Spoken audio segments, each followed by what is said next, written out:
오늘 우리가 함께 읽을 말씀은 요한복음 20장 19절로 23절 말씀입니다. 요한복음 20장 19절로 23절 말씀 제가 먼저 교독하도록 하겠습니다. 이날 곧 안식 후 첫날 저녁 때에 제자들이 유대인들을 두려워하여 모인 곳의 문들을 닫았더니 예수께서 오사 가운데 서서 이르시되 너희에게 평강이 있을지어다. 이 말씀을 하시고 손과 옆구리를 보이시니 제자들이 주를 보고 기뻐하더라. 예수께서 또 이르시되 너희에게 평강이 있을지어다. 아버지께서 나를 보내신 것 같이 나도 너희를 보내노라. 이 말씀을 하시고 그들을 향하사 숨을 내쉬며 이르시되 성령을 받으라. 같이 읽겠습니다. 너희가 누구의 죄든지 사하면 사하여질 것이요 누구의 죄든지 그대로 두면 그대로 있으리라 하시니라. 아멘. 네, 뉴스를 보다 보면 요즘만큼 위로가 필요하다 못해 간절한 시기가 또 없었던 것 같아요. 연일 터지는 흉흉한 사건들이 좀 있죠. 얼마 전에는 이제 그냥 사람이 많아서 밀쳤다고 하는데 그 모습을 보고서는 도망가다가 사람들이 다치기도 하고, 왜냐하면은 이제 요새 하도 흉기난동 사건이 많으니까 그 사람도 흉기난동 부리는 줄 알고 그 사람 피해서 도망가다가 서로가 서로에 밀쳐서 넘어져가지고 다치는 일이 생겼습니다. 우리 사회가 그만큼 각박하다는 얘기고요, 위로가 필요하다는 얘기기도 합니다. 코로나19 이후로 세계 각국의 경제는 휘청거리고 있고 대한민국도 예외는 아닙니다. 또 기후 문제 역시도 우리의 턱 밑에 벌써 가시를 들이밀고 있습니다. 얼마 전 리비아에서 홍수가 일어나가지고 도시 하나가 그대로 날아갔습니다. 수위를 못 이겨서 댐이 2개가 그대로 무너졌습니다. 그래서 하루에 있던 항구 도시가 그대로 덮쳐져서 최소 6,000명, 아마도 2만여 명이 사상자가 있었을 거라고 예측하고 있습니다. 이 사고로 인해서 리비아에는 큰 슬픔이 왔고 정말로 위로가 필요한 상황이 되었습니다. 또 모로코에도 얼마 전에 큰 지진이 있었습니다. 그런데 문제는 모로코 국왕이 자기는 프랑스 파리 안전한 자기 별장에 있다고 돌아가지 않고 이제 각국에 이제 도움을 주겠다. 우리가 얘기만 하면 가서 도와주겠다. 오지 마라. 내가 아직 안 갔으니까 내가 먼저 가서 확인하는 게 먼저다. 그러고선 안 가고 있다가 모로코 국민들이 자력갱생하면서 손으로 흙을 파가지고 사람들을 막 구해내고 그 가운데 많은 사람들이 죽었습니다. 그 가운데 지금은 부랴부랴 가가지고 뭐 16조 원을 쓰겠다, 뭐 사람들을 살리겠다, 뭐 복구에 힘쓰겠다고 하지만 이미 사람이 죽고 나서 복구에 힘쓰는 거는 정말 웃기지도 않는 얘기인 것 같습니다. 또 위로가 필요한 것은 대한민국도 예외는 아닙니다. 우리나라도 위로가 크게 필요합니다. 코로나19로 인한 경기 침체는 우리 청년들의 삶을 송두리째 무너뜨렸기 때문입니다. 적지 않은 숫자의 청년들이 그 무너진 자리에서 다시 일어나지 못하고 있습니다. 약 2.4%의 청년들이 희귀꼬물이가 됐습니다. 올해 3월에 발표된 대한민국 청년들의 삶에 대한 첫 실태조사가 있었습니다. 2.4%의 청년들이 다시 일어나지 못하고 방에 갇혀서 살고 있습니다. 이 사람들, 히키코모리가 된 사람들이 히키코모리 삶을 선택하게 된 이유는 35% 정도가 취업이 안 돼서, 10% 정도는 인간관계가 너무 어려워서, 또 한 7.9% 정도는 학업을 이어갈 수 없어서 등으로 이어지는데, 가장 큰 이유는 취업을 할 수 없어서입니다. 왜냐하면 코로나19 때문에 고용시장이 동결되었었고 그 이후로 고용시장이 매우 비정상적인 형태로 돌아가고 있기 때문에 청년들의 마음이 꺾여버리고 다시 일어날 힘을 얻지 못하고 있는 것입니다. 혹시나 여러분들 중에 2.4%가 별것 아니라고 생각하실 분이 있을지도 모르지만 이것을 산술적으로 숫자로 얘기를 해보면 약 24만 4천 명입니다. 그리고 우리가 히키코모리 하면 생각나는 국가가 있지 않습니까? 일본입니다. 일본이 난리 났을 때가 1.8%의 청년들이 히키코모리였습니다. 우리나라는 2.4%입니다. 훨씬 대단히 많이 심각한 숫자인 것입니다. 그야말로 그 어느 때보다도 위로가 필요한 시점이 아닐 수가 없는 것입니다. 도대체 그 누가 이 시대를, 그리고 우리의 마음을 위로해 줄 수 있는 것일까요? 오늘 말씀에 보면 예수님이 부활하신 그 순간, 아이러니하게도 예수님의 제자들은 그 어느 때보다도 두려움에 떨고 있었습니다. 예수님이 십자가에 달려 돌아가신 이후 유대인들이 얼마나 살벌하게 그들을 쫓아다녔는지 모인 그곳의 모든 문들을 죄다 걸어 잠그고 있었습니다. 혹시라도 누군가가 자기들을 고발해가지고 잡아갈까 봐 모든 문을 걸어 잠그고 두려움에 달달 떨고 있었던 것입니다. 그때 그렇게 두려움에 떨고 있던 그들에게 호련히 예수님이 오셨습니다. 말씀은 예수님이 어떻게 그들이 걸어 잠근 문을 열고 그들 가운데 나타나셨는지 얘기하지 않습니다. 설명하지 않아요. 하지만 예수님께서는 그들에게 다만 오셨습니다. 제자들은 엄청 놀랐을 겁니다. 걸어 잠근 문이 있는데 잠기는 문이 열리는 소리라도 들렸으면 누가 들어오나 보다 그러고서는 생각할 텐데 잠기는 문이 열리는 소리도 없이 갑자기 예수님이 나타나셔서 하시는 말씀이 너희에게 평강이 있을지어다 라고 선언하시는 겁니다. 평범한 이스라엘 사람들의 인사인 샬롬, 평강이 있을지어다는 예수님께서 처음 말씀하실 때는 별로 이상할 건 없습니다. 인사말이니까요. 그런데 예수님께서는 제자들에게 내 손에 못자국 좀 만져봐봐. 내 옆구리에 창자국 좀 한번 손 한번 넣어봐. 그래서 제자들이 막 기뻐서 막 예수님 진짜 살아나셨군요. 그러면서 막 손에다가 손도 집어넣어보고 옆구리에다가 막 손도 막 넣어보고 그러고 있었는데 갑자기 너희에게 평강이 있을지어다. 이 얘기는 우리나라 말로 치면 뭐냐면요. 처음에 딱 안녕 얘들아 라고 얘기하고서는 막 얘기하고 있다가 그런데 안녕 얘들아 안녕 이렇게 얘기하는 거예요. 사실 의미도 비슷합니다. 안녕이라는 말에는 평안하십니까? 라는 뜻이 들어있기 때문에 샬롬과 의미도 똑같아요. 전통적인 유대인의 인사말 샬롬은 평강이 있을지어다. 예수님이 처음에 했을 때야 그러려니 하는데 갑자기 이제 손바닥에 구멍 만져보고 있는데 너희에게 평강이 있을지어다 라고 또다시 얘기한다는 것은 뭔가 의도가 있다는 것 외에는 생각하기가 좀 어렵습니다. 더군다나 요한복음 전체에서 샬롬, 너희에게 평강이 있을지어다라는 인사말이 쓰인 부분은 20장이 유일합니다. 더군다나 2번 연속, 그리고 이따가 또 얘기하겠지만 그 자리에 도마가 없었습니다. 도마가 나타나시고 난 다음에 너희에게 평강이 있을지어다라고 얘기하신 것까지 합하면 3번 연거푸입니다. 요한복음 전체에서 안 나오다가 딱 한 장, 한 사건에서 3번을 연속해서 만난다는 얘기는 너희에게 평강이 있을지어다가 단순히 안녕하니? 라고 얘기하는 거랑 다르다는 겁니다. 어떤 이유가 있을 거다 우리가 짐작할 수 있습니다. 혹시 예수님은 평소에 인사를 전혀 안 하시던 분이셔가지고 요한이 막 놀랬던 걸까요? 예수님이 부활하시더니 인사를 3번이나 하셨어 라고 생각할 건가요? 그건 아닐 거예요. 예수님도 유대인이시고 당시 유대인들의 인사법을 따라서 당연히 서로에게 샬롬으로 인사하셨을 것이 분명합니다.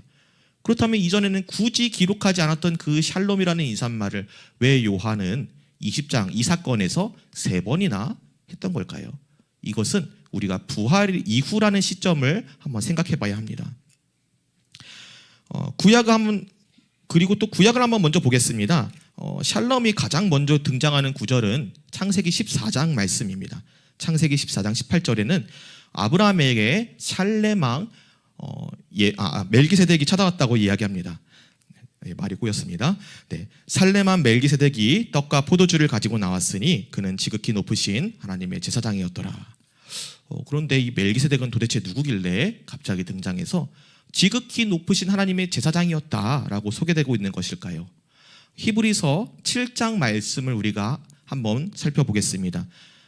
같이 한번 읽어볼까요? 시작. 이 멜기세덱은 살렘 왕이요 지극히 높으신 하나님의 제사장이라. 여러 왕을 쳐서 죽이고 돌아오는 아브라함을 만나 복을 빈 자라. 아브라함이 모든 것의 10분의 1을 그에게 나누어 주니라.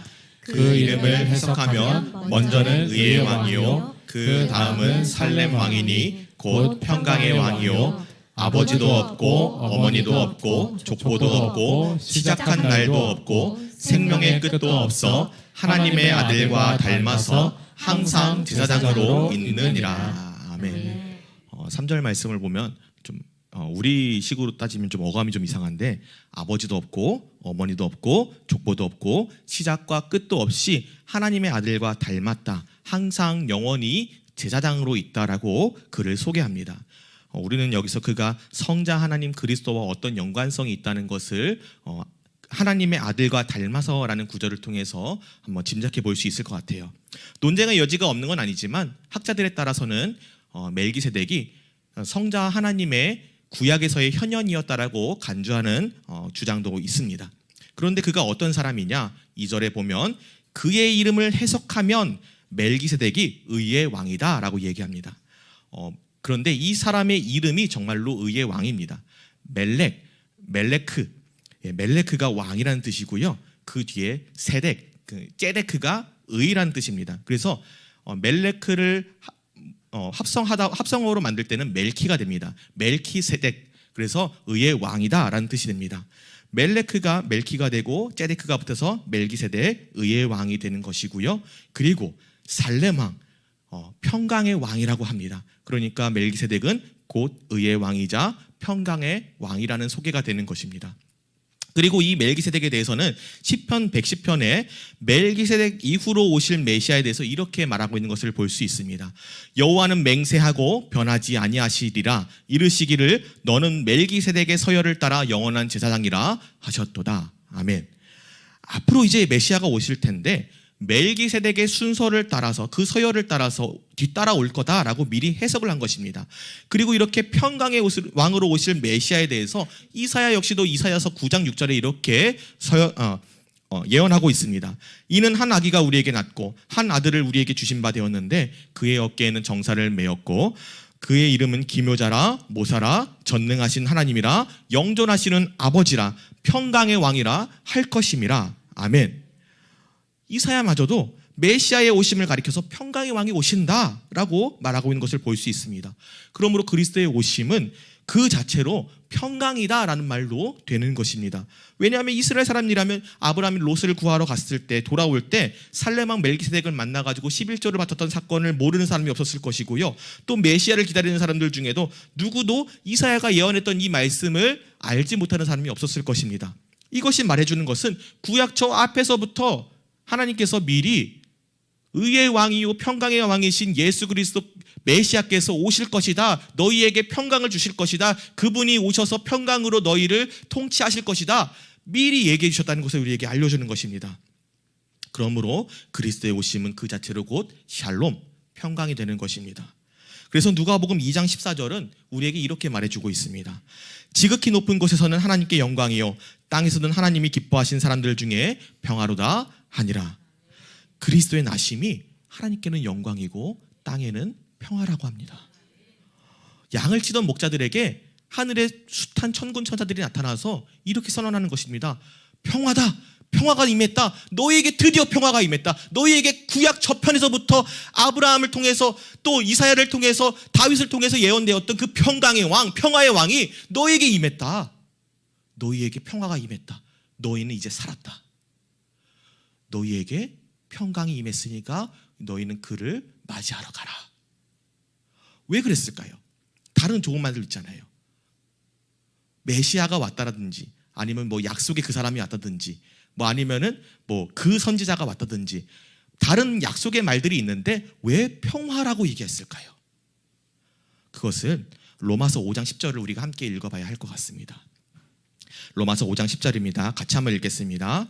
곧 우리가 원수 되었을 때에 그의 아들의 죽으심으로 말미암아 하나님과 화목하게 되었은즉 화목하게 된 자로서는 더욱 그의 살아나심으로 말미암아 구원을 받을 것이니라. 아멘. 우리는요 하나님과 원래는 원수였다는 것입니다. 하나님의 모든 진노와 심판과 분노의 대상이었다는 것입니다. 그런데 예수 그리스도의 오심으로 그의 십자가의 부활 사건으로 말미암아 우리는 하나님과 더불어 화평하게 되었다는 겁니다. 우리는 당연히 죽어야 되는 사람들이고요. 우리는 당연히 분노를 받아야 되는 사람이고요. 우리는 당연히 저주받은 사람들입니다. 그런데 우리가 어떤 거를 잘 해서가 아니고요. 그냥 벌 받아야 하는 건데 값없이 의롭다 하심을 받은 겁니다. 누구 때문에요? 예수 그리스도 때문에요. 그렇기 때문에 예수님의 오심을 평화다. 너희에게 평화가 임했다. 그가 오심으로 인해서 너희는 이제 살았다라고 선언하는 것입니다.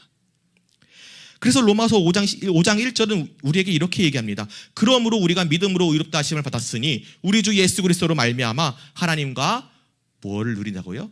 화평을 누리자. 하나님과 원수였고 그 모든 진노와 저주와 심판의 대상자들에게 있어서 가장 중요한 것이 무엇이겠습니까? 어떻게 해서든지 그 하나님의 진노를 피하는 거예요.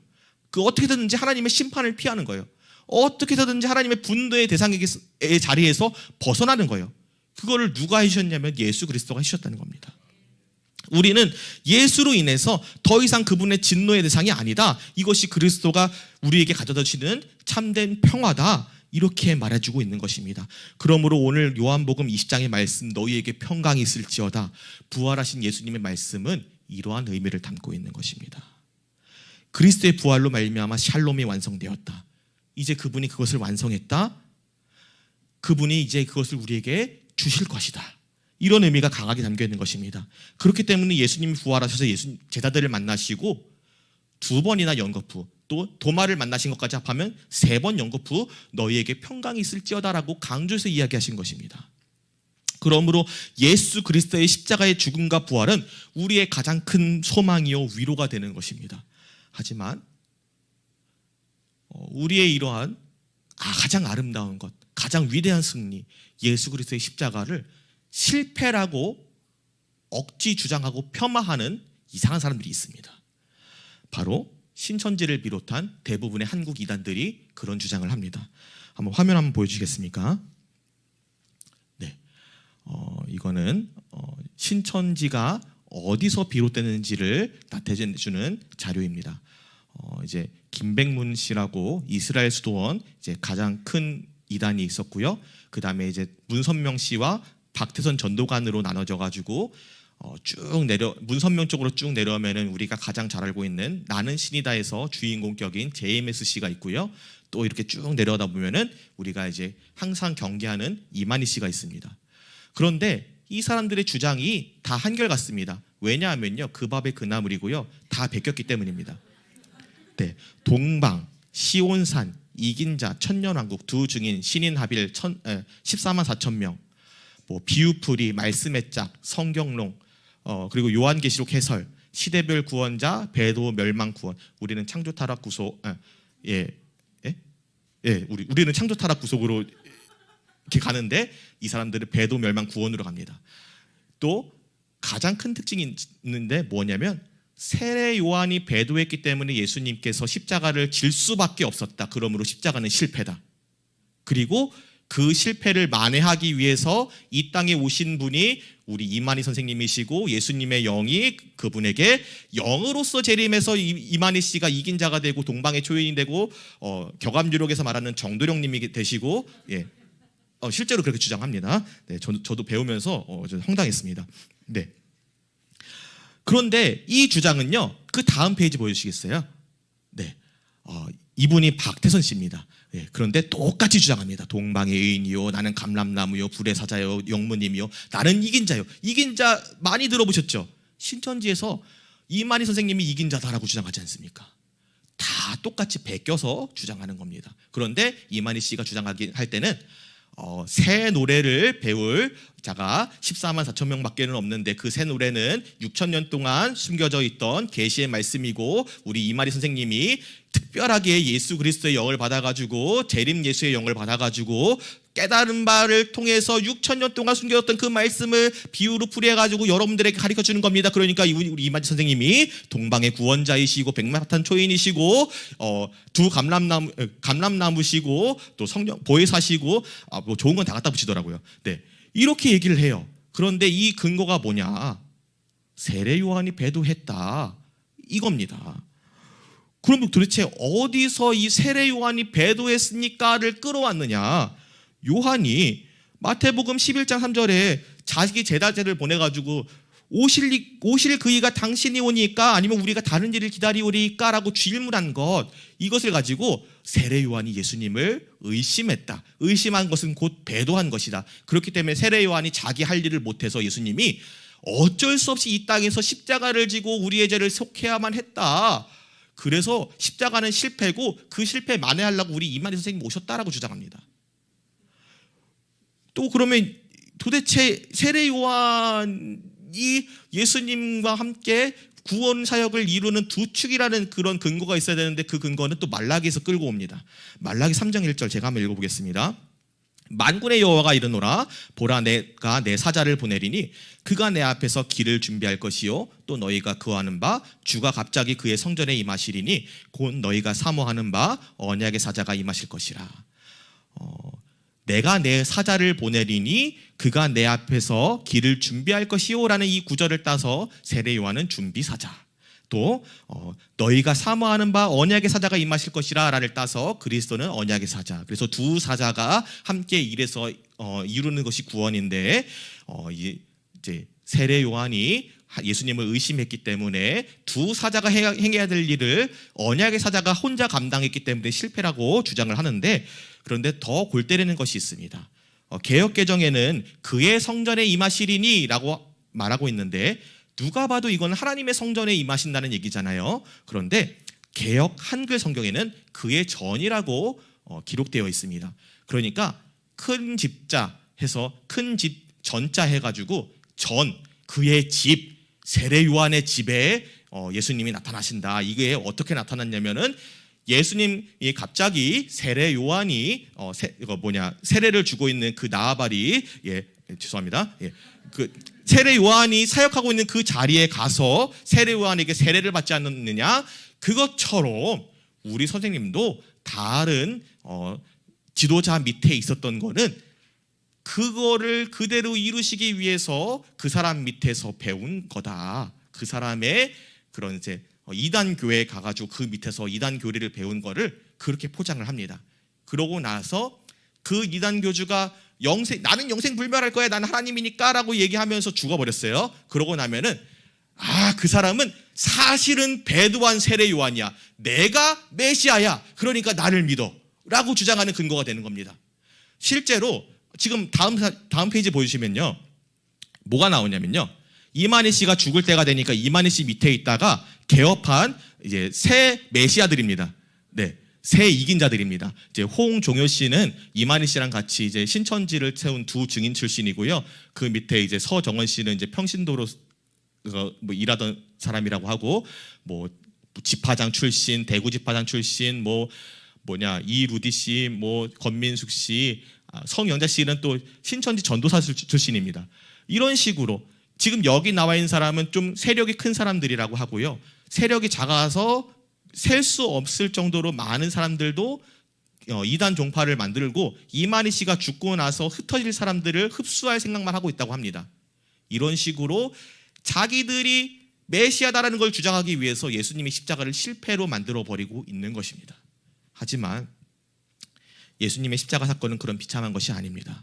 완전하신 승리, 완전하신 의, 완전하게 이루신 평화, 하나님과 더불어 평강을 누리게 하는 은혜의 복음이요 세상에 선포된 하나님의 위로인 것입니다. 십자가가 있었기 때문에 우리는 하나님과 원수요 모든 저주와 진노와 심판에 달린 신분에서 하나님의 자녀의 영을 받아서, 하나님의 양자의 영을 받아서 하나님 앞에 아빠, 아버지라고 부를 수 있는 신분이 되었습니다. 그래서 예수님께서는 부활로 제자들에게 나타나셔서 이렇게 연고부 평강을 이야기하시면서 우리에게 찾아온 평화, 하나님과 원수되었던 우리가 누릴 수 있게 된 참된 위로와 평안에 대해서 말씀하고 계신 것입니다. 하이델베르그 요리문답 1문답에는 이렇게 이야기하고 있습니다. 우리 같은 한 목소리로 함께 같이 읽어보겠습니다. 시작. 살아서나 죽어서나 당신의 유일한 위로는 무엇입니까? 살아서나 죽어서나 나는 나의 것이 아니요 몸도 영혼도 나의 신실한 구주 예수 그리스도의 것입니다. 그리스도께서는 그의 보혈로 나의 모든 죄값을 완전히 치르고 나를 마귀의 모든 권세에서 해방하셨습니다. 또한 하늘에 계신 나의 아버지의 뜻이 아니면 머리털 하나도 땅에 떨어지지 않도록 나를 보호하시며 참으로 모든 것이 합력하여 나의 구원을 이루도록 하십니다. 그러함으로 그의 성령으로 그분은 나에게 영생을 확신시켜 주시고 이제부터는 마음을 다하여 즐거이 그리고 신속히 그를 위해 살도록 하십니다. 아멘. 살아서나 죽어서나 우리의 유일한 위로는 내가 나의 것이 아니라 내가 그리스도 예수의 것이라는 사실입니다. 이것이 나의 영원한 위로라고 하이델베르그 요리문답 1문답은 우리에게 이렇게 이야기합니다. 왜 그렇습니까? 그리스도의 보혈, 그가 피 흘리심으로 말미암아 나의 모든 죄값을 치르고 모든 저주와 심판과 하나님의 진노에서 우리를 옮기셔서 하나님의 자녀되는 자리로 옮기셨기 때문입니다. 그리스도께서 십자가를 지심으로 율법의 모든 요구는 완성되었고 단번에 모든 의를 완성하셨습니다. 생명의 피에 있으므로 피 흘림이 없은즉 사함이 없다는 레위기와 히브리서의 말씀대로 그분은 십자가에서 자기 모든 피를 흘리사 우리를 위하여 우리 모든 죄를 위하여서 자기 몸을 내어주신 것입니다. 그의 보혈의 공로를 믿는 우리는 새 생명을 얻고 많은 열매를 맺을 수 있는 사람들이 되었습니다. 예수님이 유일한 대속의 씨로서 우리를 위하여 우리를 대신하여 죄의 값을 치르셨습니다. 그의 희생은 구약에 말씀되는 모든 언약의 성취고 모든 절기의 성취이면서 그분 스스로 초막절의 장막이 되셔서 성전보다 큰 이가 자기 자신을 깨뜨려서 우리가 거할 처소가 되셨습니다. 그렇기 때문에 그분의 죽으심은 모든 제사의 완성이 되셨습니다. 그분은 그렇게 자기 자신을 십자가에 들으심으로써 우리를 위하여 단번에 완전한 의를 이루신 것입니다. 이렇게 단번하게 영원한 제사를 드림으로써 모든 의를 이루심은 우리를 창조하신 그 목적 그대로 돌려놓기 위함입니다. 하나님이 자신의 형상에 따라서 사람을 지으심으로 사람이 인격체가 된 것은 우리로 하여금 인격적인 순종을 하나님 앞에 자발적으로 드리고 그로 인하여 하나님이 영광 받으시기를 원하셨기 때문입니다. 그래서 하나님께서는 아담과 에덴에서 첫 언약을 맺습니다. 이것은 순종을 조건으로 한 영원한 행위 언약이었습니다. 영생을 주시기로 하셨어요. 아담이 순종하였다면 모든 인류는 영생을 누리고 하나님을 아버지라고 불렀을 것입니다. 영생은 하나님의 완전한 자녀됨을 의미하기 때문입니다. 하나님을 아빠, 아버지라고 부르는 자리에서 영원히 사는 것, 그것이 우리에게 주어졌어야 할 영생인 것입니다. 영생은 오직 언약의 열매로만 주어지고요. 또 하나님은 다른 존재하고는 언약을 맺었다고 말씀하지 않습니다. 오직 사람하고만 언약을 맺습니다. 이 말은요, 천사도 언약의 대상은 될 수 없다는 얘기고요, 천사도 하나님의 자녀는 될 수 없다는 이야기입니다.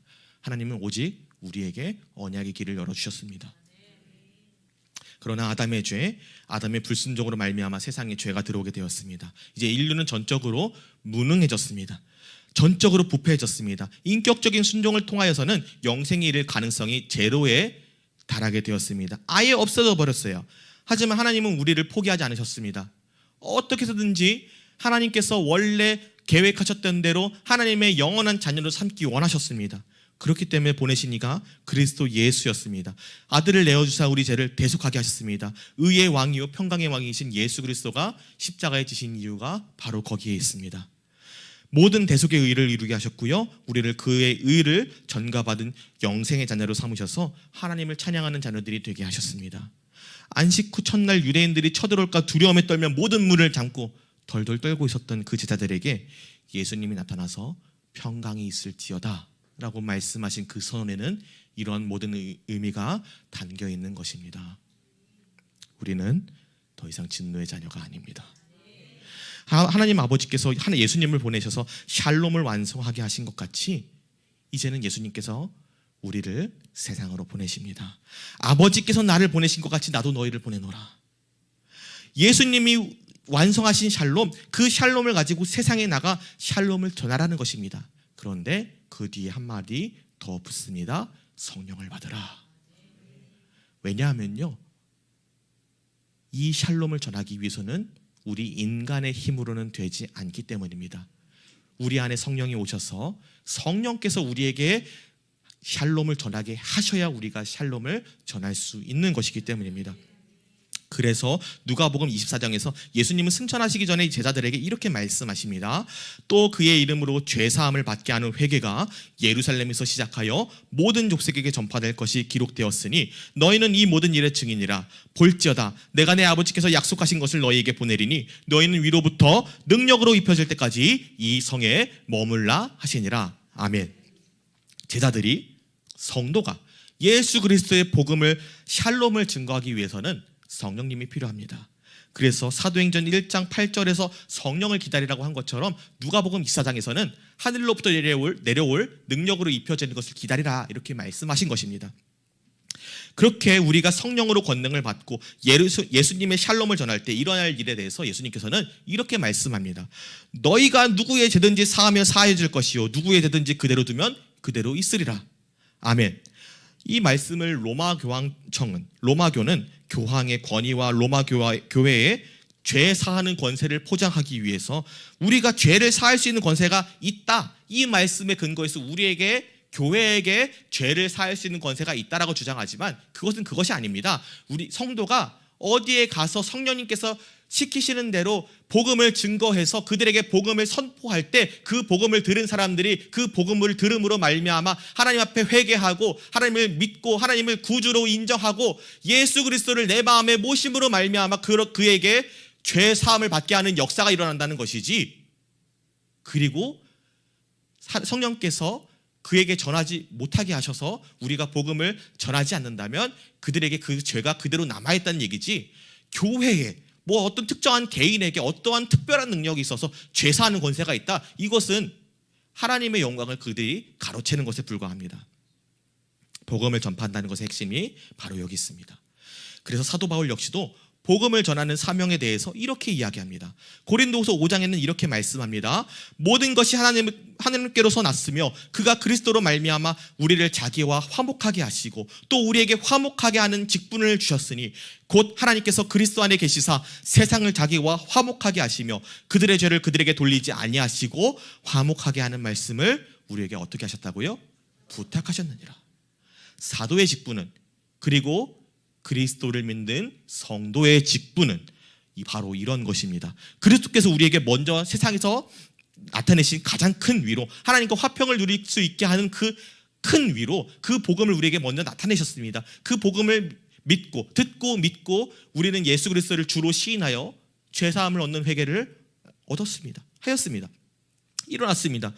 그런데 우리가 이제는 이것을 세상에 들고 나아가서 세상과 하나님을 화목하게 하는 것, 그들도 복음을 듣고 하나님을 찬양하게 하는 것, 하나님께로 돌아오게 하는 것, 예수 그리스도께서 그들을 위해서도 죽으셨다는 것을, 죽으시고 부활하시고 그들에게도 하나님의 하늘 상급을 남겨주셨다는 것을 믿고 깨닫게 하는 것, 하나님과 그들이 화목하게 하는 것, 이것이 우리에게 주어진 사명이라는 것입니다. 사랑하는 성도 여러분, 오늘 이 자리에 우리 주 예수 그리스도의 평강이, 위로가, 하나님과 더불어 화평을 누리게 하는 은혜가 임한 줄 믿습니다. 그분으로 인하여서 우리는 하나님의 자녀가 될 수 있었고 영생을 선물로 받게 되었습니다. 이 큰 은혜, 이 큰 기쁨이 이 자리에 모든 성도들의 마음에 가득하기를 소망합니다. 그러나 고백하자면 때때로 우리 마음은 이 땅의 어려움들로 인해서 낙심하게 되고 때로는 소망을 잃어버리게 되는 것 같습니다. 나만 제자리에 있는 것 같고, 나만 억울한 일 당하는 것 같고, 나만 아픈 것 같고, 나에게 복을 주신다던 하나님의 약속은 어디에 있는지 너무나도 먼 것 같고, 때때로는 우리는 건강의 악화로, 사업장의 어려움으로, 가정의 형편으로, 또 자녀의 문제로, 이웃과의 관계에서 어려움을 겪어서 우리의 마음이 무너지고 낙심하고 때때로 하나님을 원망하게 되고 맙니다. 이처럼 우리의 현실은 너무나도 어렵습니다. 어떤 사람 우리의 사회를 서로 삿대질하는 사회라고 평가하기도 하였습니다. 너무나도 살기가 어려워지니까 다들 신경이 곤두서서 예전 같았으면 그럴 수도 있습니다라고 웃으면서 화해하고 넘어갈 수 있을 일을 너 때문이야! 라고 삿대질한다는 겁니다. 근데 저도 그런 것 같아요. 저도 정신 차리고 보면은 불평하고 있고 따지고 있고, 또 이제 하나님께도 하나님 왜 그래요? 라고 또 불평할 때도 있고. 그런데 제가 곰곰이 생각해 보니까 이게 이 땅이 마지막이라고 생각해서 그렇습니다. 이 땅이 아니면 우리가 돌아갈 곳이 없다고 생각해서, 물러날 곳이 없다고 생각해서, 그래서 나도 모르게 내가 마음이 급해지는 겁니다. 나 지금 낭떠러지 끝에 서 있어. 여기서 물러서면 나 떨어질 거야. 그러니까 내가 이놈을 좀 밀치고라도 좀 한 발로 좀 앞쪽으로 좀 들어가야 될 것 같아. 그런데 이러한 세상의 흐름에 안타까운 것은 저를 포함한 많은 그리스도인들이 휘말리고 있다는 것입니다. 그러나 여러분, 우리가 분명히 알아야 할 것은 우리의 본향은 이곳이 아니라는 것입니다. 우리는 이 땅에서 나그네입니다. 우리가 받을 진정한 복락은 이 땅에 있는 것이 아니라 영원한 천국에 있습니다.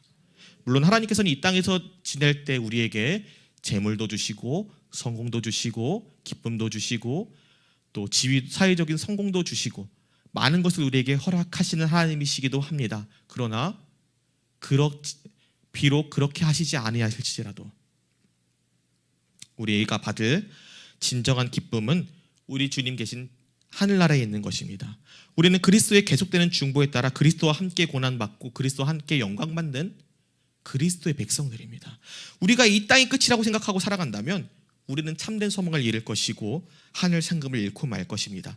이 땅의 삶은 그저 거쳐 지나가는 삶일 뿐입니다. 물론 이 말씀을 드리면서 많은 양심의 찔림이 있습니다. 제 삶이 그렇지 못하기 때문입니다. 그럼에도 분명하게 제가 말씀드릴 수 있는 것은 우리가 바라볼 곳은 저 하늘에 있다는 것입니다. 우리는 돌아갈 곳이 있습니다. 이 땅의 것 얼마든지 양보해도 우리는 돌아갈 곳이 있습니다. 내 뒤가 낭떠러지가 아니고요. 내 뒤는 본향입니다. 하늘나라입니다. 이 땅의 것 포기하면 더 빨리 하늘나라로 가는 겁니다. 하나님께서 허락하지 않으시면 우리의 머리털 하나도 빠지지 않는다고 하셨습니다. 하나님께서 우리를 보호하시고 우리의 소망이 되시고 우리의 보호자가 되어 주십니다. 그러므로 그리스도의 삶의 모습은 하나님 계신 천국에서의 삶, 우리가 가게 될 우리의 본향을 사모하면서 미래를 묵상하고 이 땅에서의 나를 부인하고 나의 십자가를 지고 예수 그리스도를 따라 쫓아가는 삶인 것입니다. 그 소망 가운데 하나님을 사랑하고 이웃을 사랑하면서 내가 이 땅에서의 나그네 삶을 살아가는 것, 이것이 율법과 선지자의 대강령입니다. 우리는 그리스도를 통해 우리에게 주어주신 바 성도의 직분을 따라 그리스도 예수의 위로를 전하며 세상과 하나님을 화목하게 하는 사역을 잘 감당해야 할 것입니다. 물론 이것이 때로는 어렵게 다가오고 하나님 저는 이거 못할 것 같아요. 너무 어려운 것 같아요. 저 사람한테 어떻게 제가 복음을 전할 수 있어요? 하나님 저 사람이 어떤 짓을 저에게 했는지 아시잖아요. 저 사람한테도 가서 복음을 전하라고요? 저는 못해요. 다른 사람 보내세요 라고 생각이 될 때도 있을 것입니다. 그러나 우리가 기억해야 할 것은 하나님께서는 우리가 할 수 있는 일을 시키시는 분이 아니시라 우리가 해야만 하는 일을 명령하신 하나님이시라는 것을 기억해야 합니다.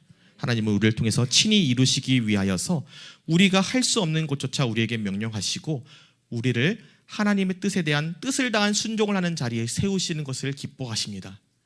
그러므로 우리의 의의는 옛날 서기관과 바리새인들의 것과 같이 내가 지킬 수 있는 것은 좀 확대 해석하고 내가 지킬 수 없는 것은 조금 빼고 가감하고 이런 식으로 나의 의의를 드러나게 하는 것이 아니라 하나님이 명령하신 것이라면 내가 어디든지 가겠습니다. 그 말씀 그대로 내가 지키겠습니다. 따르겠습니다. 하나님 이루어 주십시오라고 다짐하고 고백하고 하나님만 의지하며 나아가는 그런 사람들이 되어야 할 것입니다. 나 자신을 쳐서 복종시키는 것에 있는 것입니다. 이것이 예수님께서 말씀하신 서기관들과 바리새인들보다 더 나은 일인 것입니다. 말씀을 정리하겠습니다. 바라기는 이 자리의 모든 예배자들이 우리에게 주어진 직분에 따라서 세상과 하나님을 화목하게 하는 직분에 충실하기 원합니다.